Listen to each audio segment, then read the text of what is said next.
Hi guys, welcome to Bini's kitchen. Guys, ഞാനിവിടെ hariyali chicken ഉണ്ടാക്കാൻ പോവുകയാണ്.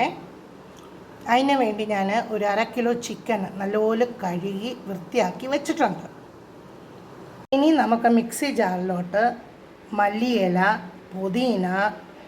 പുതിന ഇല, കുറച്ച് ഇഞ്ചി, ഒരു 10 പച്ചമുളക്, പിന്നെ കാഷ്യൂ നട്ട്സ്, പിന്നെ കുറച്ച് തൈര്, ഒരു 6 അല്ലി വെളുത്തുള്ളി, പിന്നെ അതിനകത്തോട്ട് ഞാനിച്ച തൈര് ഒഴിക്കുവാണേ. തൈര് കൂടെ ഒഴിച്ചിട്ട് നമുക്കിതൊന്ന് നല്ലപോലെ അരച്ചിട്ട് വരാമേ. ഞാൻ ചിക്കനകത്ത് ആവശ്യത്തിനുള്ള ഉപ്പ് ചേർത്തിട്ടുണ്ട്. ഇനി ഞാനിവിടെ എല്ലാം കൂടി അരച്ചിട്ട് ഇതിനകത്തോട്ട് ഞാൻ മിക്സ് ചെയ്യുവാണേ. ഇതൊരു 1/2 മണിക്കൂർ നമ്മൾ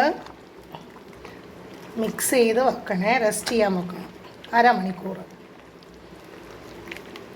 ഇതിനകത്ത് ഞാൻ ചുമന്നുള്ളി ഒന്നും ചേർത്തിട്ടില്ല, നമുക്കത് ലാസ്റ്റ് ചേർക്കാമേ.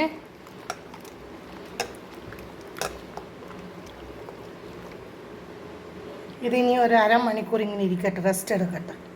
ഇവിടെ ഞാൻ 2 സവാള അരിഞ്ഞു വെച്ചിട്ടുണ്ട്. ഇവിടെ ഞാൻ 4 സ്പൂണ് മല്ലിപ്പൊടി, 2 സ്പൂൺ ഗരം മസാല, പിന്നെ 1/2 സ്പൂണ് മഞ്ഞൾപ്പൊടി എടുത്ത് വെച്ചിട്ടുണ്ട്. ഇവിടെ ഞാൻ ഒരു 1/2 സ്പൂൺ പെരിഞ്ജീരകം, ഒരു 4 ഏലക്ക, 2 ഗ്രാമ്പൂ, പിന്നെ ഇച്ചിരി സ്റ്റാർ പോലത്തെ അത് 2 എടുത്തിട്ടുണ്ട്. ഞാൻ പാൻ അടുപ്പത്തോട്ട് വെച്ച് ഒരു 3 സ്പൂൺ എണ്ണ ഒഴിച്ചിട്ടുണ്ട്. ഇനി ഞാൻ അതിനകത്തോട്ട് ഉള്ളി വഴറ്റാനിടുവാണ്. നമ്മൾ ഉള്ളി വഴറ്റാൻ നേരത്തെ ഇച്ചിരി ഉപ്പിട്ട് വഴറ്റുവാണെങ്കിൽ പെട്ടെന്ന് നമുക്ക് ഇത് ഫ്രൈ ആയിട്ട് വരുമേ. ഇനി ഞാൻ അതിനകത്തോട്ട് തന്നെ മസാല ഐറ്റംസ് എല്ലാം ഇടുവാണേ.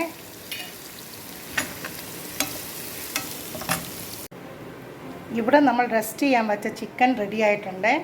ഇനി ഞാനിത് പാനിലോട്ട് ഇടുവാണേ.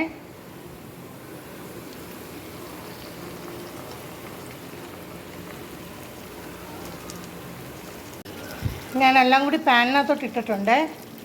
ഇനി നമുക്കതിനകത്ത് മല്ലിപ്പൊടി, ഗരം മസാല എല്ലാം കൂടി മിക്സ് ചെയ്യാമേ. ഞാൻ അതിനകത്ത് മല്ലിപ്പൊടി, ഗരം മസാല എല്ലാം കൂടി ചേർത്തിട്ടുണ്ട്. ഒരു മഞ്ഞൾപ്പൊടി എല്ലാം കൂടി മിക്സ് ചെയ്യും. അങ്ങനെ നമ്മുടെ ഹരിയാലി ചിക്കൻ റെഡി ആയിട്ടുണ്ട്. അടിപൊളി ടേസ്റ്റാണ്. ഹരിയാലി ചിക്കൻ വേവിക്കാൻ ഒരു 20 മിനിറ്റ് മതിയേ. അല്ല, നിങ്ങൾക്ക് കുക്കറിനകത്ത് ഒരു വിസിൽ കൊടുത്ത് വേവിക്കാമേ. അടിപൊളിയാണ്. ഇതേ മെത്തേഡിൽ നിങ്ങളും ഒന്ന് ട്രൈ ചെയ്ത് നോക്കണേ.